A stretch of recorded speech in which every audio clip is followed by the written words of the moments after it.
Bueno, pues nuestra comunidad ha llegado aquí hace varios años y 26-year-old Julio Alberto Martinez is one of millions undocumented immigrants in the United States fighting for a defined path to citizenship. nunca viví con mis papás, entonces decidí venirme a los Estados Unidos. At 16, he came to Minnesota searching for a better life. Y aquí fue un reto muy grande, But their journey hasn't been easy. pues empecé a manejar, no tenía licencia de conducir. With Minnesota's extreme weather and economy, having a car is a necessity to get to work, so he began to drive. Even though getting a driver's license is not an option due to his legal status. No hice ninguna violación de tránsito, nada, solamente que porque me vio que era latino, el policía me paró. Julio says one day he was driving when a cop noticed he was Latino and pulled him over. Within minutes, he was taken to jail. Yo le mostré mi cartera y a la hora de mostrársela él me quitó la cartera y no hizo ni 5 minutos que ya había venido una grúa y me llevaron a la cárcel. Julio is not alone. Others in Minnesota are having conversations with the government in regards to HF 348, a bill that would remove citizenship requirements when applying for a driver's license in the state. Necesitamos seguir trabajando, necesitamos tener licencias de manejo para todos los inmigrantes. Members of Mesa Latina, a group advocating this need, is pressuring the governor to make a move. Y la Mesa Latina ha estado trabajando para que pasemos las licencias de conducir en Minnesota y estamos apoyando la reforma inmigratoria.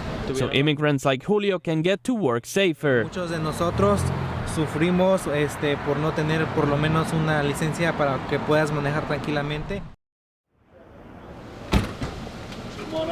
By the dawn's early light, that's when heroes rise. I've been there once before, but not like this. A drill they know all too well since the world saw its darkest days in the 1940s. To me, it's a wonderful experience. I've never been there. Today, they are honored for sacrificing their lives and shining a light on the freedom that kept this country and the world united. You could call it a 16-hour ceremony, taking place as high as the skies. It's mail call, gentlemen. Mail call.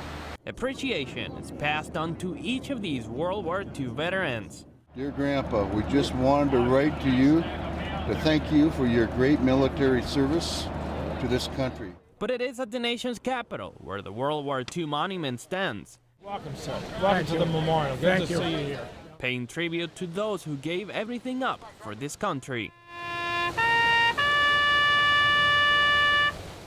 There they reflect the bad and the good. Beautiful memorial for the World War II vets. And I think it's really important that young people understand how these men, and in fact one woman that's here today, sacrificed for our country. And when they come home, it's not just home. It's the land of the free and the home of the brave. Emilio Ramos, UTVS News. Last weekend, the Huskies had a very special guest. With 6-year-old Ike, the goal was to make the best experience possible for him. It makes you very proud as a parent to see him with what he's dealing with, to fight it how he has, and it's been amazing. I couldn't be prouder. Making him a part of the family. Oh, it says the same on the back. And even a part of the team. I like that blue hat, but I think that one would look better on you. It is Ike's passion for hockey that brought him to the Herb Brooks National Hockey Center. With his own team behind. He was playing hockey at the time. He'd get very lethargic. He'd break out in rashes, high fevers of like 104 for days straight. And we continually try to figure out what was going on. And it took about a week and a half for us to get him down to Children's Hospital and get him diagnosed. Because it is moments like this, All of them. his dad wants him to enjoy. To have Ike enjoy things like this and to do things like this, because of that fact. You never know, you know, he may not, can't even say it, you want him to enjoy life. And that's really why it's important to do things like this and to just have him get his mind off his treatment. In the middle of a battle. Ike has B-ALL leukemia, which is one of the most curable types of leukemia. In which the winner is hard to predict. You know, with cancer, you never know. I mean, it's one of those things where even though it's highly curable, you still always have the back of your mind of a what if scenario, and you know, you never want to have the thought of losing your child. Hey, you have your skates on. Ike's attitude has kept his team together and strong. Resilient. Quite honestly, he's handled it better than probably 95% of us would handle it. 27's out. Oh, darn it, he just... Throughout a fight for his life.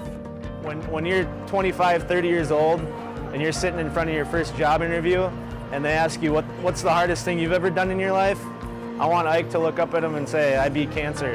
And I mean, who wouldn't hire somebody after that? And he now lives with the memories in his heart.